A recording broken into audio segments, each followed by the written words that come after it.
ଦର୍ଶକମାନଙ୍କ ପାଇଁ ନିଶ୍ଚୟ ସେ ଗୀତ ଗାଇବି ଯୋଉଟାକୁ ଲୋକମାନେ ଏତେ ଭଲ ପାଇବା ଦେଇଛନ୍ତି।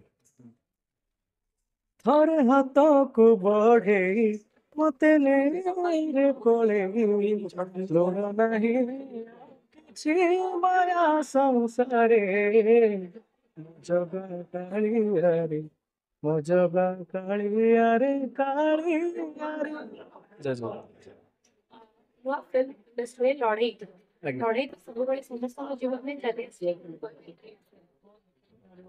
ନିଶ୍ଚୟ ଭାବରେ ମୁଁ ଆଶା କରିବି ଫିଲ୍ମ ସମସ୍ତଙ୍କୁ ଭଲ ଲାଗିବ, ସମସ୍ତେ ଭଲ ପାଇବା ଦେବେ, ଗୀତକୁ ମଧ୍ୟ ସମସ୍ତେ ଭଲ ପାଇବା ଦେବେ ବୋଲି ସେତିକି ଆଶା ମୁଁ ବିଶ୍ୱାସ।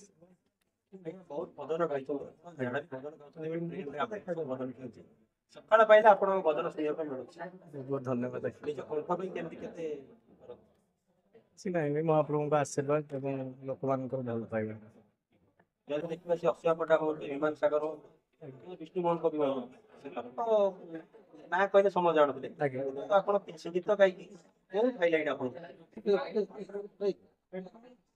ମହାପ୍ରଭୁଙ୍କ ଆଶୀର୍ବାଦ ଆଜ୍ଞା ଏବଂ ଯୋଉମାନେ ବି ଶୁଣୁଛନ୍ତି ମୋ ଶ୍ରୋତା ସେମାନେ ମୋ ପାଇଁ ମୋ ଜୀବନ୍ତ ଭଗବାନ, ତାଙ୍କର ଆଶୀର୍ବାଦ ଏବଂ ଭଲ ପାଇବା।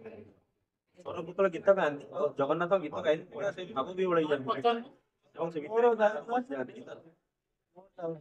ମହାପ୍ରଭୁଙ୍କ ମହାପ୍ରଭୁଙ୍କ ଇଚ୍ଛା ଆଜ୍ଞା କଣ କହିବି। ଏଇ କଳା କେମିତି ଆସିଲା ଆପଣଙ୍କୁ? ଶିଖୁଥିଲି ଆଜ୍ଞା ଛୋଟ ବାଲେଶ୍ୱରରେ ଶିଖୁଥିଲି। ବହୁତ ଲାଇନ୍ ଅଛି ଆପଣଙ୍କର ଅଲଗା ଇଏ ଲାଇନରେ ମଧ୍ୟ କରିପାରିଥାନ୍ତେ କାହିଁକି ଚୁଜ୍ କଲେ ଯେ ମୁଁ ଏଇ ସିଙ୍ଗିଂ ଲାଇନରେ ନିଜ କ୍ୟାରିୟର କରିବି? ସେମିତି କିଛି ମୁଁ ଭାବିନଥିଲି ଆଜ୍ଞା ସତ କହିବା ପାଇଁ ଗଲେ ଲୋକମାନଙ୍କର ଆଶୀର୍ବାଦ ଏବଂ ମହାପ୍ରଭୁଙ୍କ ଇଚ୍ଛା ଥିଲା ବହୁତ। ପ୍ରଥମ ଗୀତ କଣ ଥିଲା?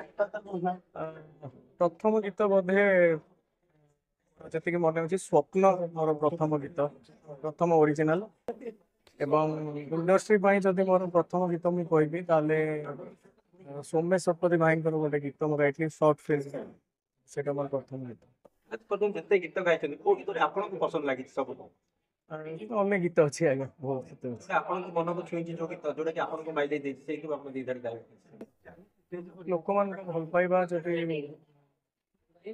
କହିବି ତାହେଲେ ପ୍ରଥମ ଭଜନ ଯୋଉଟା ହେ ଜଗା, ଯାହାକୁ ଲୋକମାନେ ବହୁ ମାତ୍ରାରେ ଭଲ ପାଇବା ଦେଇଥିଲେ ସେଇଥିରୁ ଗୀତ। ମୋ ନିଦ୍ରା ଆଖି ଫୁଲ ବିଛଣା ଝୁଣ୍ଟିଲା ପାଦ ତୁ ଶେଷ ଠିକଣା